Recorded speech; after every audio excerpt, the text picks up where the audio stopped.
चलिए आज बात करते हैं एक ऐसे तत्व की जो जितना आम है उतना ही कमाल का भी। ये हमारी जिंदगी का हिस्सा तो है, पर इसमें ऐसे ऐसे राज छिपे हैं जो हमें हैरान कर देते हैं। जरा सोचिए, एक तरफ तो है दुनिया की सबसे कठोर चीज, एक बेशकीमती हीरा, और दूसरी तरफ है पेंसिल की वो नरम सी नोक जो कागज पर निशान बनाती है। लगता है ना कि इनमें कुछ भी एक जैसा नहीं हो सकता, पर है। और यही जवाब हमें लेकर जाता है प्रकृति के एक बड़े ही कमाल के तत्व के पास, जो अलग अलग रूप बदलने में माहिर है। ये हमारी जिंदगी का बेस है, पर अक्सर हम इस पर ध्यान ही नहीं देते। हाँ, तो उस सवाल का जवाब है कार्बन। पर यहीं से एक बहुत ही मजेदार कंफ्यूजन, एक विरोधाभास शुरू होता है। चलिए समझते हैं कि ये कार्बन पैराडॉक्स आखिर है क्या। ये नंबर देखकर तो कोई भी चौंक जाएगा। पूरी की पूरी धरती की जो ऊपरी परत है ना, उसमें कार्बन सिर्फ 0.03% है, बहुत ही कम। तो फिर सवाल ये है कि इतनी कम मात्रा में होकर भी ये जिंदगी के लिए सबसे जरूरी कैसे बन गया? यही तो है विरोधाभास। अरे भाई, क्योंकि ये है हर जगह। धरती की परत में भले ही कम हो, पर ये हर जिंदा चीज में है। पेड़ पौधों में, जानवरों में, हमारे खाने में, पेट्रोल डीजल जैसे फ्यूल में, हवा में कार्बन डाइऑक्साइड बनकर और तो और अंतरिक्ष में भी मौजूद है। तो सवाल ये उठता है कि एक ही तत्व कार्बन कहीं इतना नरम तो कहीं इतना कठोर कैसे हो सकता है? इसका साइंटिफिक जवाब है अपररूपता। आइए कार्बन के इन अलग अलग भेषों से मिलते हैं जिन्हें अपररूप कहते हैं। अब ये अपररूपता है क्या? सीधी सी भाषा में इसका मतलब है कि एक ही एलिमेंट के एटम यानी परमाणु जब अलग अलग तरीके से जुड़ते हैं ना, तो वो बिल्कुल अलग दिखने और महसूस होने वाली चीजें बना देते हैं। मतलब बाहर से वो अलग हैं, पर अंदर से केमिकली वो एक ही हैं। मोटे तौर पर कहें तो कार्बन के इन अपर रूपों के दो परिवार हैं। एक है क्रिस्टलीय, जिसमें एटम्स एक परफेक्ट फिक्स पैटर्न में जमे होते हैं, जैसे हीरा और ग्रेफाइट। और दूसरा है अक्रिस्टलीय, जिसमें एटम्स का कोई पक्का अरेंजमेंट नहीं होता, जैसे कोयला या काजल। चलिए अब वापस आते हैं अपने उसी पहले सवाल पर, और कार्बन के दो सबसे मशहूर रूपों यानी हीरे और ग्रेफाइट के इस कमाल के मेकओवर को जरा करीब से देखते हैं। हीरे की जो ये जबरदस्त मजबूती है ना, उसका सारा राज छिपा है उसके एटॉमिक स्ट्रक्चर में। यहां हर एक कार्बन एटम अपने आसपास के 4 दूसरे कार्बन एटम्स के साथ बहुत मजबूती से जुड़ा होता है। ये एक 3D जाल जैसा बना लेता है जिसे तोड़ना लगभग नामुमकिन है। और बस यही चीज हीरे को दुनिया की सबसे कठोर चीज बना देती है। और अब आते हैं ग्रेफाइट पर।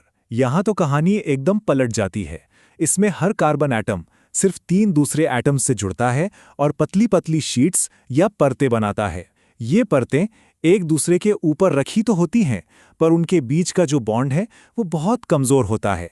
इसीलिए ये एक दूसरे पर फिसलती रहती है और ग्रेफाइट इतना नरम और चिकना होता है। तो चलिए इस टेबल पर नजर डालते हैं। यहां फर्क कितना साफ है ना?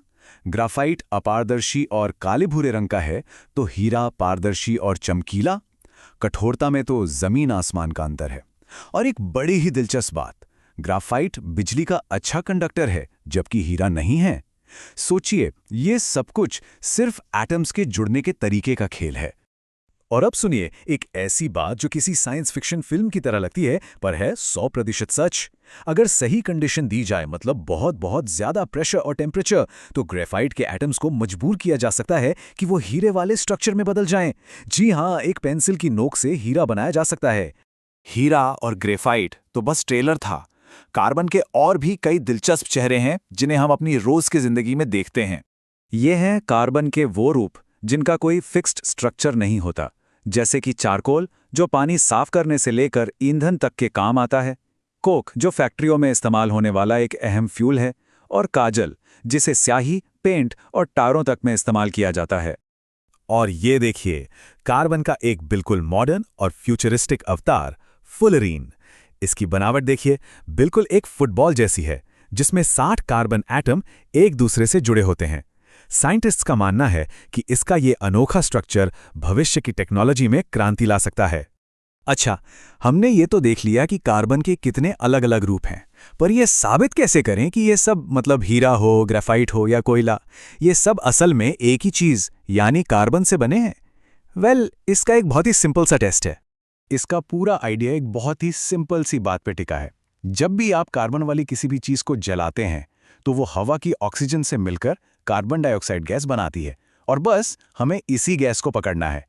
तो ये एक्सपेरिमेंट होता कैसे है? बहुत आसान है। कोई भी कार्बन वाली चीज, मान लीजिए लकड़ी या चीनी, उसे एक टेस्ट ट्यूब में गर्म करते हैं।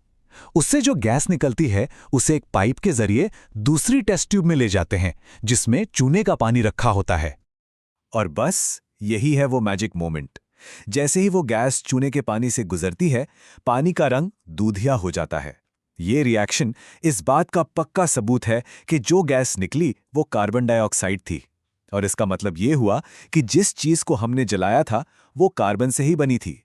तो सोचिए, एक ही तत्व, उसके परमाणुओं की बस अलग-अलग जमावट, और वो दुनिया की सबसे कठोर चीज भी बना सकता है और सबसे नरम भी। हमारी सांसों से लेकर हमारे शरीर तक कार्बन सच में हमारी दुनिया की बुनियाद है। और ये हमें एक बहुत ही जबरदस्त सवाल के साथ छोड़ जाता है। अगर सिर्फ एटम्स को रीअरेंज करके ग्रेफाइट से हीरा बन सकता है, तो जरा सोचिए हमारे चारों तरफ और कितनी मामूली चीजों में कौन सी असाधारण शक्तियां छिपी होंगी जो बस खोजे जाने का इंतजार कर रही हैं।